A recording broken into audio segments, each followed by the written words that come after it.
Now this is what I'm talking about. I just gotta remember where I step when I get off the thing, because if I fall, I'm gonna bust my head open on those rocks down there.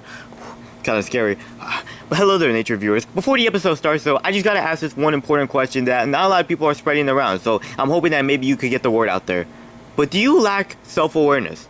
Like, no, like, be completely honest with you. Like, do you actually lack self-awareness? Because it's okay if you do. Like, some people, they don't want to admit it, yet deep down inside, it is true. Because sometimes, like, a lot of people out there, they don't always want to ask for help, and they always believe that everything they do is right. Which, it's not bad if you believe everything you do is right, because, you know, it might feel like confidence. But sometimes, you could probably do something that literally the whole world tells you not to do, and it actually, you know, you kind of almost wish that you did listen to them, but it's okay, because, like, you know, everybody just isn't aware of that. They just don't want to face a fact, and I know it's scary, but at the end of the day, well, okay, I shouldn't really say that, but, you know, overall, a lot of people tend to deal with the same situation. Because just in case you don't know, lacking self-awareness does more to your health than you probably think it does. It's kind of the reason why a lot of people out there, you know, they kind of almost look like bad people, and if that's the case, then, you know, I mean, I know you probably feel one way about them, if, like, you know, they give off a different vibe to you, but deep inside, you gotta really ask yourself, do I lack self-awareness, or do these people lack self-awareness? Because maybe they're not truly that bad, or they don't look like, you know, they're that angry, or they look like a threat.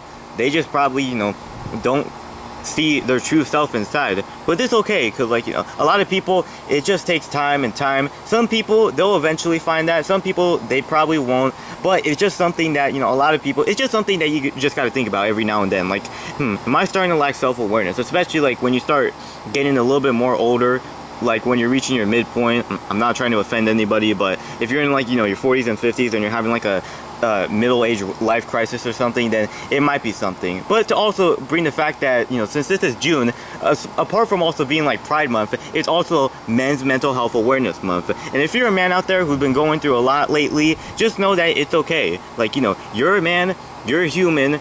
Like, women and men's mental health both matter. And if you don't think that they matter, I'm gonna come find. I know that bit kind of sounded a little bit too long, but I just need to come out here and say this. For all men, and even women too, you matter to the world. And if you don't think that, it is true. You matter. But if you don't see it, the only way you can is to lie within yourself. Thank you, and enjoy the episode. Hello there, nature viewers. Welcome back to another episode of Brady's National Geographic. In case you're wondering why I'm not sitting in a chair right now like I always do, well, you know, that's an interesting question. I would think that despite it being day 3 of the cleanup from our party on Saturday, I could probably be returned back to my original spot. But I guess apparently not, because so many people wanted to bring over so much stuff and never take it back with them. And now we're stuck with it right here, and it's probably running right now as we speak. But am I going to feel sorry about that? No! That's their fault for being hoarders. In case you don't know, my sister Alice and my executive producer and also my friend Joseph both graduated from high school, and I'm really proud of them. I'm really proud of my older sister and one of my friends from graduating. But, like, still, I mean, come on, like we chose to have the party at our house, and it was an amazing time. Everybody enjoyed it, but so many people brought too much stuff over. I knew, like, about half of them weren't gonna bring it back, and I was definitely right. Right now, that area is blocked, and the 2 chairs that I originally sit on are out in the sun. So there's no way I'm sitting on that thing right now. I'm gonna be burning my butt off. But it's fine. I don't know. It's just so irritating that I have to think about this, and, like, you know, nobody learns how to clean up after themselves except for me, because I mostly had to do a lot though. I'm not even gonna mention that. I was actually on watch duty too. Anyways, so for today's topic though, we are going to continue back with our little bug series. Now, what is one of the next bugs that we could probably start using that is also the strongest, just like, you know, our Geographic series? Well, let's talk about, since I'm so irritated at the moment, I might as well talk about something that also tends to, I'm this close to saying that word. Mosquitoes. One thing you should know is that if you've never been familiar with mosquitoes at all within your entire life, well, then that should just show that you have total amounts of luck on your side, which I know for a fact that I don't. But for an interesting detail, instead of just, like, you know, going inside and recording some of this stuff and then putting it back on here, I'll just show a few videos on my own or pictures around, so that way you could just look at these and see how much they just, you know, bring torture to the world. There's no denying the fact that mosquitoes' noses are literally built like needles, and when you get bit by one, you might as well just wish you were better off dead, because the amount of pain and suffering you're gonna go through just, you know, to survive through that whole thing, it's literally a lot though. And the fact that they could spread multiple diseases, I mean, okay, for me, I didn't actually think that there were that many diseases out there. I mean, yeah, I know that they could spread diseases, maybe more than one, but like, there is a lot though. I'll name some after this, but still, I mean, okay, I'm not that stupid, you know, just for the record, but yeah, they can spread that many, and just getting bit by one of them and catching that, it almost feels like the equivalence of all of them, because that's just like so much just to take on one. If you're getting bit by a lot of them, I think it's it for you, man.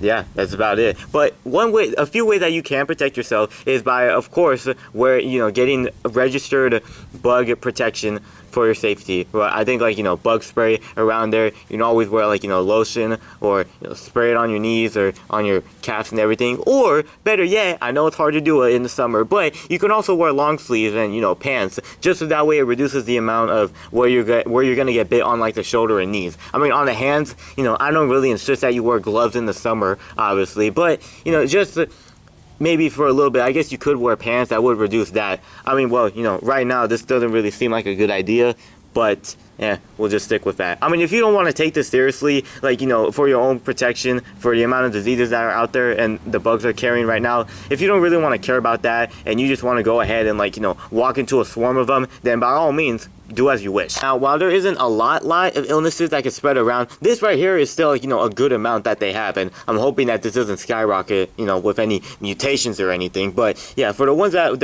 there's West Nile virus, which is the most common out of the 6 I'm going to mention. Then there's dengue, Zika, chikungunya, and malaria. I know I probably said a few of those wrong, but I'm trying my best here, okay? So, something that you should always do is, of course, like I said, get EPA registered insect repellent, which is, you know, of course, one thing. But also, securing your house, too, can also help, because, you know, with standing water inside, that's definitely not going to be a good look for anything. You know, that's just a warning, little safety tip right there. Now, thankfully, on the bright side, most mosquito bites just result in a little bit of temporary itching, but if you're not being careful and you're not paying attention, then there's a chance that you could develop some more symptoms without realizing it, which, if that becomes harder to control, then it's just going to be impossible to call for more help. So, in the cases that you have a high fever, any severe headaches or stiff neck, confusion, disorientation, or any seizures, or intense muscle, joint pain, unexplained vomiting, and severe rashes, then that should probably be the part where you call for help, which that last part might just be what, you know, skyrockets the amount of suffering, or, you know, what is one of the ways why, you know, most people don't really realize it, because having an itch is way different than having a rash, because once you get to that point right there, then that's when you probably, you know, are kind of almost, well, I wouldn't really say like you're doing it to yourself, but that's kind of when, you know, you're starting to get a little bit too carried away with that. So you should always just avoid that. Like, when you're always itching, you should probably avoid from turning that into a rash, because that's when it becomes terrible. So, even with all the other information that we just discussed right now, what other purpose do mosquitoes really have in this environment, other than the fact that they contain so many diseases and they want to contaminate all people around the world, just so that way they can reduce their ability to live? Well, as much as I didn't really want to admit it the first time I saw this, which, you know, I had to do some extra research the first time, so just bear with me for a moment, but it appears that they actually sustain themselves on flower nectar for extra energy, which, if you ask me, that's just another way of claiming themselves as another fake pollen collector! Now, I guess you can't really call them fakes, because I guess, like, the male mosquitoes are the ones that, you know, truly are trying their best to help provide for the female mosquitoes, which are the ones that, you know, help lay the eggs. But I mean, like, for me, I didn't really know. I mean, I still, like, wouldn't say, if you don't come close to being a bee, bird, or butterfly, like I've always said, you don't have room to talk on a soapbox and call yourself one of the ghosts, because you aren't, bro. You aren't, low bro. You aren't, low bro. Oh, and apparently it's also said that male mosquitoes are the ones that don't bite, but I'm not trusting that. I can't tell the difference between a male and a female mosquito, okay? You will never see me walk in front of a mosquito. If I see one in plain sight, I'm not gonna go right towards it and be like, maybe this isn't too bad, just to absolutely get sniped, or actually catch the disease on my leg, on my arm, on my hand, on my neck, anywhere. I'm not trusting that at all. But the thing is that they also are shown as vital food sources, both on land and underwater, by, you know, fish, underwater, probably sharks, mainly, what else? Birds, of course, one of the pollinators. They're finally getting their revenge, though. They know that they're looking down right now, so they're not going to try to let that slide. Including other insects like dragonflies, which are, ones that eat mosquitoes. I would honestly say that they are kind of like, one of the goats, too. Not because they're pollinators, but because as they just casually, like, fly by. I think that they look really interesting, the way that they are structured, I guess. I shouldn't really be speaking too much about that, but I feel like they're pretty cool. They just, like, fly by, minding their own day. Just like, how every insect does, unless if, like, you try to make them mad. But some of them are just mad, and you just can't control that. But like I was saying, yeah, there's those, and there's also amphibians, like frogs, that also eat mosquitoes. So it's kind of safe to say that they really do make a entire food care. They kind of are, like, a nutritious meal, I guess, to many animals and insects out there. Which, if that's really what you stand by, and that's really something that, you got to watch out for, then it really sucks to live that kind of life. Now, like I was mentioning before, their long and strong nose that literally can, like, just about everything is of course what they use to detect where humans are every bit of time. They mainly can be easily attracted just from the scent of carbon dioxide and sweat. So in the summer, it's no joke that they literally are going to spawn everywhere. I gotta watch out, where I walk too, though. Like I said, the minute I turn my back behind me, there's probably going to be like a million of them trying to chase me down. I know it's not actually true, but I'm just speaking facts for a minute. Now, of course, there are some scents that are a little bit too much for a little bug to handle, like a mosquito, which for me, I don't really see it as a problem. I kind of see it as a little bit of a celebration because then they'll die. But, I mean, oil is especially one that can majorly do a lot to a bug.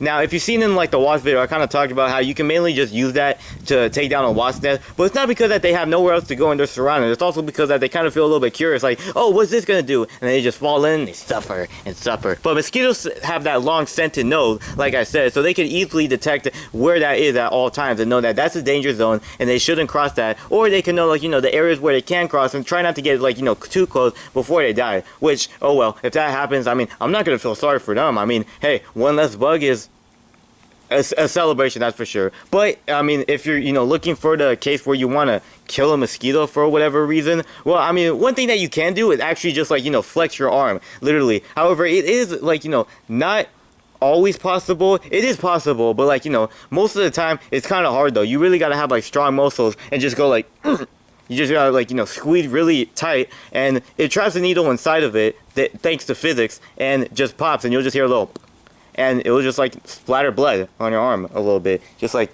right there where that mole is. Which, I mean, that's kind of dark, but oh well. In conclusion, mosquitoes are disgusting, dangerous, and absolutely irritating to deal with. So hopefully, this summer, I'll try to do the best I can to get away from them, but it's only a matter of time before it's too late for me. I'm hoping that doesn't happen, though. But yeah, this looks like a good spot to end the episode, especially since that area is patched and this one isn't. And this is a much, like, longer chair. I mean, it's the bench, but, it gets the job done nonetheless. Thank you guys for enjoying today's episode of Brady's National Geographic. I hope you did learn something and, you liked it very much. I mean, now you know that there's 2 minutes to societies out there on the loose, so just be careful of that. Keep using your bug spray when you need it, and keep wearing lotion and, protector. Just use, like, anything you can to protect yourselves, because I don't want any of you guys out there getting hurt or, harmed from the bugs. But if you do, I can only wish you the best, though. I hope you do well, in case if you're, suffering through that right now. But other than that, make sure to subscribe to this channel. Subscribe to National Geographic, actually. Official. Subscribe to that, because I know they got a lot of new secrets going on. I've still been watching Secret of the Bees. I forgot which episode I'm on, but I've been watching it, though. I've actually figured out that they've, done a little bit of testing to see how smart they are. Like I've already said, wasps are stupider than mosquitoes, and they're stupider than bees. I mean, like, if you're not smarter than a bee, or you don't come close to being as smart as a bee, then you can't call yourself a pollinator, buddy. Like I just said, subscribe to this channel so we can make it grow more, because I've seen that we've been doing it, especially with this new Uno game that, I've had planned.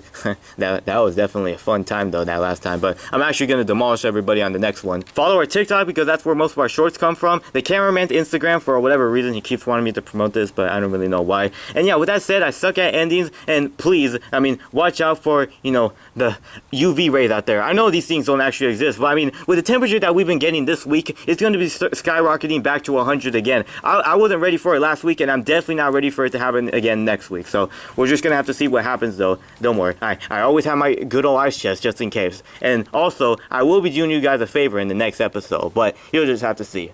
Bye.